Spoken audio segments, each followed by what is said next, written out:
Quel processeur parmi les trois convient le mieux à vos besoins? Eh bien, c'est la question qu'on va essayer de répondre aujourd'hui. C'est bien sûr pas une liste exhaustive de tous les processeurs à 6 cœurs de notre génération, mais c'était le seul Intel que j'avais de mon côté. Donc bon, on va faire avec. Pour cette comparaison, je me suis transformé en véritable comptable sur Excel. Je vous ai sorti des informations et des graphiques en tout genre. Température, jeu, productivité, prix, voilà, tout y est. Donc il y en aura pour tous vos besoins et rendez-vous en fin de vidéo pour des recommandations qui vont peut-être un petit peu vous étonner. On sait pas. Enfin bref, venez vous asseoir dans le terreau et accrochez-vous bien parce que ça va matraquer. Mais avant de commencer tout ça, je vous annonce qu'en partenariat avec PowerLab, eh bien on va vous faire gagner un 11400F ainsi qu'une carte mère B560 de bonne qualité. Ça va vous permettre d'upgrade un PC que vous avez déjà ou soit commencer dans de bonnes auspices un nouveau build. Et il y a aussi un lot de consolation pour un chanceux perdant, un ventilateur Corsair 120 mm noir histoire de souffler un petit peu de vos pensées le fait que vous avez eu de la chance mais pas suffisamment pour gagner. Et n'hésitez pas aussi à passer sur le site de PowerLab, en ce moment c'est les soldes donc il y a de très bonnes affaires à faire. Et bien sûr comme d'habitude, tous les liens sont dans la description. Bon, les tests ont un peu changé d'habitude. En temps normal, on teste en 720p parce que j'ai une 3060 et que c'est pas vraiment suffisant pour venir à bout des processeurs. Et je vais pas non plus acheter une nouvelle carte graphique parce que bon, 1600 € pour une grosse carte, ça fait quand même un peu mal. Aujourd'hui, on va tester tout ça en 1080p, vraiment comme quelqu'un de normal avec des bons presets, pas tout en low, etc. comme on faisait d'habitude, pour vraiment voir quelle est l'expérience gaming avec ces processeurs. En plus, ça va, une 3060, ça reste assez cohérent avec un 3600, un 11400F ou encore un 5600X. Mais bon, dans le pire des cas, ça nous donnera une bonne vision de ce que peut donner en termes de performance une machine comme ça. Dans la même démarche, par rapport à la configuration stock, j'ai absolument rien changé dans le BIOS à part l'XMP. Et aussi, mis à part sur Intel, débloquer le Power Limit 1, histoire que le CPU puisse donner le meilleur de lui-même dans les applications de productivité. Sinon, le 11400F redescend à 65 watts, ce qui correspond à peu près à 2700 MHz sur le processeur. Donc bon, le but ici c'est vraiment d'avoir l'expérience la plus proche possible de vous. Quand vous montez votre système, vous activez l'XMP, installez Windows, vos programmes, vos jeux et vous faites tourner votre PC normalement. Parce que si je me transforme en Jean-Michel Bidouille, oui on va avoir plus de performance, mais derrière vous, au moment où vous allez installer votre Windows et faire vos benchmarks, vous n'aurez pas les mêmes résultats que moi. Donc ça sert à rien pour le propos et l'axe de ma vidéo. Et bien sûr on fera aussi chauffer le Ryzen avec l'overclocking parce qu'on peut, tout simplement. Pour tester tout ça, on va se baser sur les cartes mères qui suivent. C'est un paramètre qui est assez important parce que ça peut jouer un petit peu sur les performances du processeur. La ASRock B550, une carte mère milieu de gamme dont vous pouvez retrouver la review juste ici qu'on a fait sur cette chaîne. La ASRock B560 Steel Legend, une carte mère micro ATX de 140 à 150 € avec tout ce qu'il faut pour faire tourner les processeurs même haut de gamme. Le gros moins de cette carte mère, ça va être les connectiques à l'arrière. On est très pauvre par rapport à la concurrence. 6 USB, pas d'USB-C, pas de plaque prémontée et pour le prix, la carte pourrait faire beaucoup mieux dans ce département. Mais bon, dans la globalité, ça reste une bonne carte mère. Par contre, attention, si vous voulez tirer le meilleur de votre 11400F avec cette carte mère là, il va falloir aller dans le BIOS et activer quelques petits paramètres pour pouvoir bypasser ces 65 watts de power limit de base. En tout cas, dans tous nos tests, vous trouverez le 11400F avec un power limit débloqué. Juste pour qu'on soit bien clair. Pour ces deux cartes mères, le BIOS a été mis à jour. On a utilisé la même RAM avec l'XMP qui m'a d'ailleurs valu de refaire tous les tests d'une journée parce que j'avais tout simplement oublié d'activer l'XMP. Ça arrive des fois quand on n'a pas les yeux en face des trous. On a le même refroidissement et la même carte graphique, donc vraiment la seule chose qui change, c'est la carte mère et le CPU. On va commencer par les benchmarks de jeux vidéo. On retrouve une sélection de 5 jeux où j'essaye d'à peu près toucher tous les styles et tous les genres. Débutons avec CSGO, en 1080p preset bas pour avoir le maximum de FPS, un peu comme un scénario compétitif. Les relevés ont été faits dans une map de benchmark pour être sûr d'avoir des résultats vraiment comparables. Ici, le 11400F ne brille pas vraiment par sa performance. Il est juste au-dessus du 3600 overclocké et bien loin derrière le 5600X. Ce jeu est essentiellement tiré par les processeurs et ça concorde plus ou moins avec ce qu'on a eu en termes de single core sur les benchmarks de productivité. Ça m'étonne tout de même un petit peu que le 11400F soit aussi proche du 3600 en benchmark. Pour en avoir le cœur net, j'ai effectué 3 fois les séries de tests et à chaque fois c'était le même résultat, en checkant bien sûr à chaque fois les settings que j'avais pu mettre sur Ryzen. Continuons sur un jeu mal optimisé, Assassin's Creed Valhalla en preset high. Ici sans surprise, c'est principalement la carte graphique qui bloque tous les processeurs, ils sont à quelques pourcents les uns des autres. Donc pour des jeux comme ça, on verra jamais de grosses différences parce que ça prend tellement de ressources au niveau du GPU que les processeurs ont le temps de faire un petit peu tout ce qu'ils veulent, qu'ils soient overclockés d'ailleurs ou non. On enchaîne avec Warzone, un FPS un peu plus plus demandant que CSGO. Attention par contre ici, ce sont des relevés qui ont été faits in-game dans le mode Battle Royale pour environ 30 minutes de jeu pour chaque configuration de processeur. Ce résultat n'est pas forcément très représentatif, mais ça nous donne en tout cas un bon ordre d'idée. Dans ce scénario-là, la puce s'en sort très bien avec les 1% low les plus hauts et une moyenne juste derrière notre 5600X stock qui est un bon résultat pour ce CPU. On continue avec un petit tour dans Night City Preset Ultra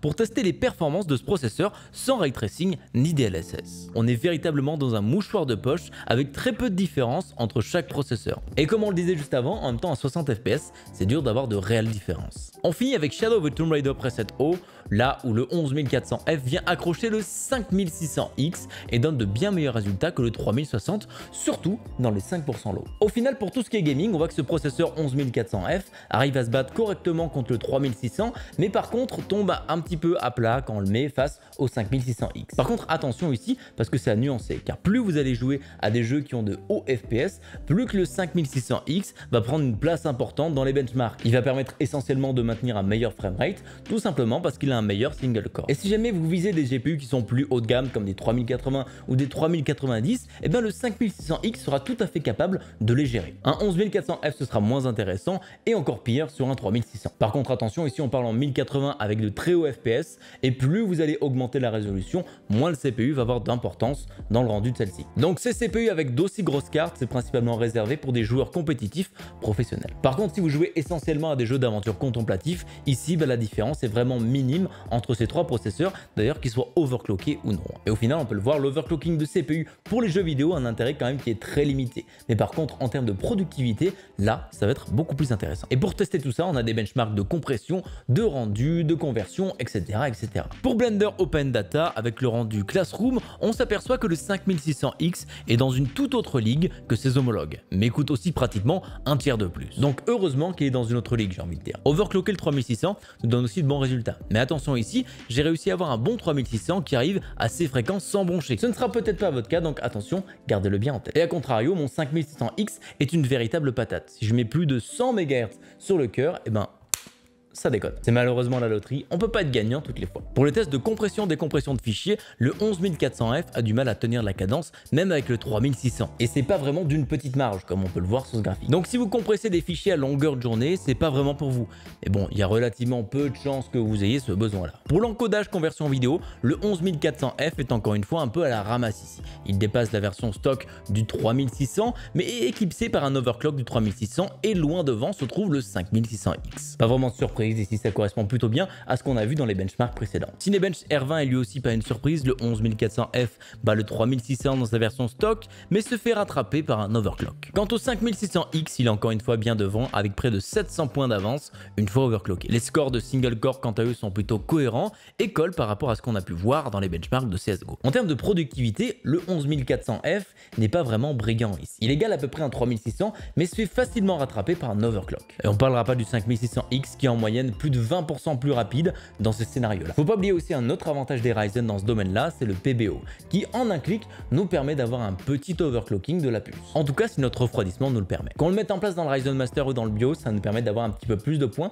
C'est à peu près à mi-chemin entre le stock et l'overclocking qu'on a pu avoir ici. Ça casse pas trois pattes à un canard, mais ça permet facilement au 3600 de revenir sur le 11400F dans tous ces scénarios de productivité. Après bon, au final, je ne fais que battre un âne mort ici parce que les CPU de 10e et 11e génération de chez Intel, on sait que niveau productivité, c'est pas ça non plus. Ça sera pas les plus efficaces, mais ça fait le travail sans souci, sans broncher, mais juste un peu moins vite. Si jamais vous avez un 11400 ou un 11400F et que vous n'avez pas débloqué le Power Limit, eh bien je vous conseille tout simplement d'y aller. Parce qu'avec le Power Limit sur les tâches de longue durée, on perd à peu près 30% de performance. Parce que la puce va essayer de réduire son TDP de 150 à 65 watts et donc va faire réduire la fréquence énormément. On parle ici d'une fréquence à 2700 MHz. Au lieu de 4,2, la fréquence boost sur tous les cœurs maximum. Donc faites-le, ça ne vous coûte rien, et au pire vous pouvez toujours revenir en arrière. Pour compléter tout ça, on va faire un topo sur la température, savoir si ces processeurs chauffent ou ne chauffent pas, ce qui peut être important pour les personnes qui veulent garder le ventirad intégré directement vendu avec le ventilateur. Pour faire ce test, j'ai utilisé très certainement quelque chose qui est un petit peu overkill ici.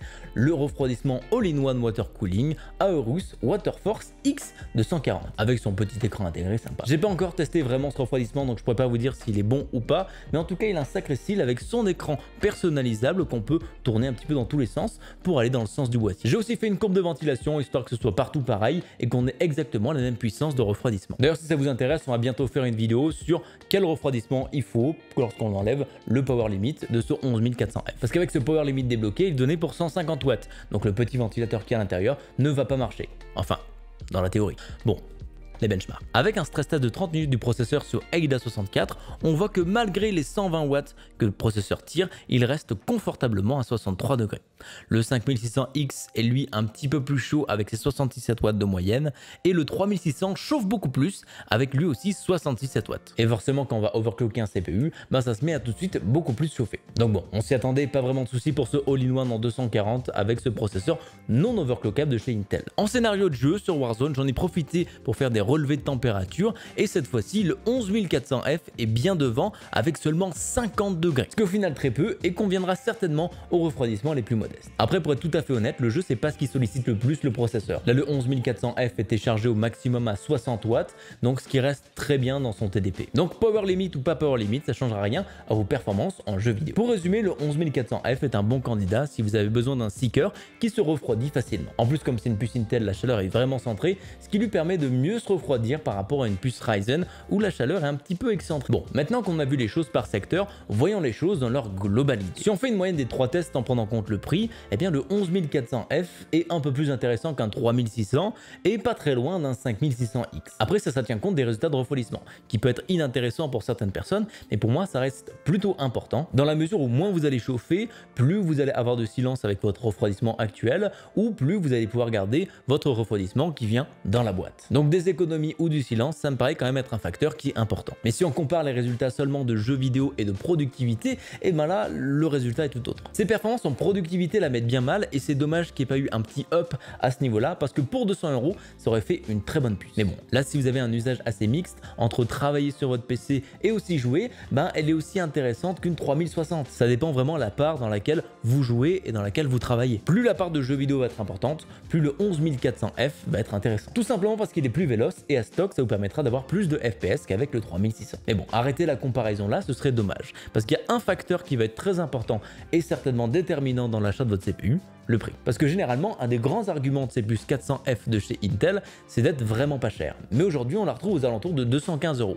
C'est quand même beaucoup plus cher que les 180-190 € que le 3600 coûte actuellement. Quant au 5600X, il est un petit peu dans une autre tranche budgétaire entre 275 € et 300 €. Donc en termes de budget, cet Intel n'est pas vraiment bien placé. Les seuls arguments qu'il a, c'est vraiment la vélocité en jeu vidéo et encore, elle n'est pas si énorme que ça dans les tests qu'on a pu voir. En tout cas, si vous jouez à beaucoup de jeux variés. Donc en termes de budget, Intel ici, c'est pas vraiment le meilleur deal. Il est plus cher qu'un 3600, il propose certes des performances gaming un petit peu supérieures, mais en productivité, il serait très rapidement rattrapé par les 3600 du moment où on enclenche le PBE. Personnellement, j'aurais plutôt préféré l'avoir aux alentours des 180 €, là où elle est beaucoup plus intéressante. Là, le Ryzen aurait pu vraiment un avantage de prix et ce serait venu un petit peu gommer les performances de productivité. Après, quand on parle du prix des CPU, on peut aussi parler du prix des cartes mères, parce que généralement, les deux seront pris en binôme. Surtout pour le 11400F, généralement, on vient pas de la génération précédente, et pareil pour passer sur les Ryzen. Donc si on prend des cartes mères décentes telles que la B550 Tomahawk qui est à 137 € aujourd'hui, qui est une très bonne carte mère pour ce prix-là, ou encore la MSI Apro chez Top Achat qui est une très bonne carte mère sans coûter très cher. Du côté de Intel, comme c'est un chipset qui est relativement neuf,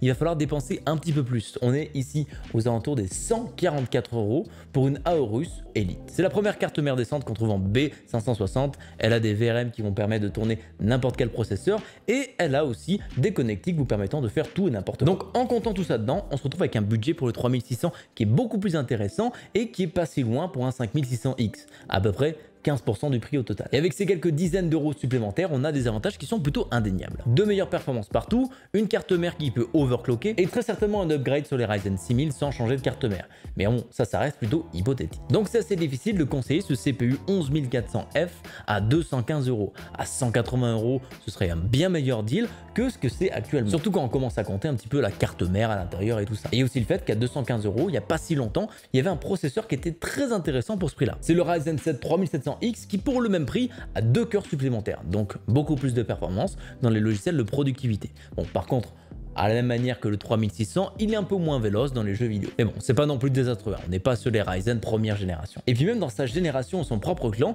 eh ben il y a des processeurs qui viennent lui tirer un petit peu la vedette. On pense au 11600K qui peut être trouvé pour quelques dizaines d'euros supplémentaires et qui aura un meilleur score multicœur et un meilleur score monocœur. Donc essentiellement de meilleurs résultats partout en y mettant un tout petit peu plus. Donc à l'heure actuelle, avec son prix actuel, ma conclusion sera la suivante. Si vous faites un petit peu de jeu et essentiellement de la productivité, eh bien n'hésitez pas à partir sur un 3700X à 215 euros si vous arrivez à le trouver à ce prix là. C'est pas facile mais de temps en temps on peut avoir de très bons deals. Si vous faites essentiellement du jeu vidéo, un 5600X peut valoir le coup d'investir.